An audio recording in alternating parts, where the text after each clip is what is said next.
Bonjour, dans cette vidéo, tu vas chercher 3 exercices sur la proportionnalité et on va les corriger ensemble juste après ta recherche. On commence par l'exercice 1, tu appuies sur pause, tu essayes de résoudre cet exercice, on corrige ensemble juste après. On passe à la correction. On nous dit dans cet exercice que la voiture de Jeanne consomme en moyenne 6,5 litres d'essence pour 100 km. Et on nous demande, première question, quelles sont les grandeurs proportionnelles ?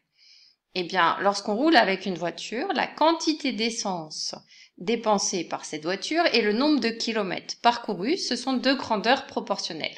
Donc la réponse à la question, c'est la distance parcourue et la quantité d'essence consommée. C'est les deux grandeurs qui sont proportionnelles. Deuxième question, on nous a bien fait remarquer qu'il s'agissait d'une situation de proportionnalité. On sait donc que quand je vais multiplier une grandeur par un nombre, l'autre va être multiplié par le même nombre. Combien de kilomètres peut-elle parcourir avec 13 litres, 39 litres? Comme il y a plusieurs calculs à faire, peut-être qu'on peut faire un tableau pour simplifier simplement la rédaction. Mais si tu préfères, tu peux faire deux questions détaillées en expliquant que tu multiplies une quantité par un nombre et que l'autre est multiplié par le même nombre. Dans mon tableau, j'ai inscrit la quantité d'essence consommée, j'ai précisé que tout sera indiqué en litres, et la distance parcourue en kilomètres. Je glisse les données du texte, 6,5 litres pour 100 km. Et maintenant, je cherche à répondre à la première de ces deux questions. Donc, 13 litres d'essence consommée, ça correspond à combien de kilomètres parcourus? Je vois que 6,5 multiplié par 2, ça donne 13. Ça m'indique donc que le nombre de kilomètres parcourus sera multiplié par 2, avec 2 fois plus d'essence, je parcours 2 fois plus de kilomètres, ma distance parcourue est 2 fois plus grande. Donc ça fait 2 fois 100, 200.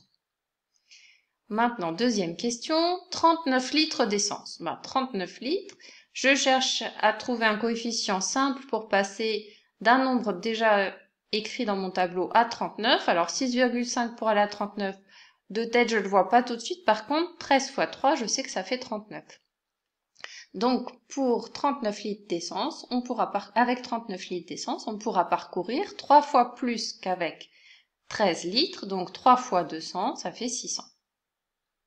Et enfin, la dernière question, de quelle quantité d'essence aura-t-elle besoin pour 350 km? 350 km, c'est 3,5 fois 100. Donc, je multiplie 6,5 par 3,5 et je trouve 22,75. Voilà pour ce premier exercice. Je te laisse corriger, appuie sur pause et on passe au deuxième. Donc, deuxième exercice. Cette fois-ci, même chose. Tu appuies sur pause, je lirai le texte après pour la correction. On corrige. Donc, pour faire du béton, on mélange 2 sacs de ciment avec 12 seaux de sable. Quelles sont les grandeurs proportionnelles? Quand je fais du béton, il faut que je respecte les proportions en fait. Le nombre de sacs de ciment et le nombre de seaux de sable doivent être proportionnels. Même chose, il y a une troisième quantité que je dois ajouter, c'est la quantité d'eau.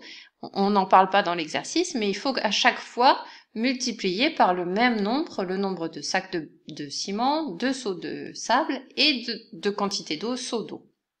Donc les grandeurs qui sont proportionnelles ici, c'est le nombre de sacs de ciment et le nombre de seaux de sable. Si on met 6 sacs de ciment dans la bétonnière, combien de seaux de sable aura-t-on besoin? Au départ, on met 2 sacs de ciment. 2 sacs de ciment et dans la deuxième condition, on en met 6. Donc 6 par rapport à 2, c'est 3 fois plus. Le nombre de seaux de sable, au départ, j'en ai 6 et 6, j'en ai 12. Si je veux 3 fois plus que 12, c'est 3 fois 12, ça fait 36. Il faudra donc 36 seaux de sable pour 6 sacs de ciment. Voilà pour cet exercice. Là, il n'y avait pas besoin de faire de tableau puisqu'on a juste un calcul à faire. Il suffit de détailler en expliquant que 3 fois plus de sacs de ciment correspondent à 3 fois plus de seaux de sable. On passe à l'exercice 3.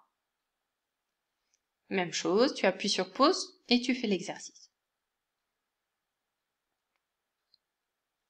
Donc, une imprimante met 2 minutes pour photocopier 15 pages. Quelles sont les grandeurs proportionnelles?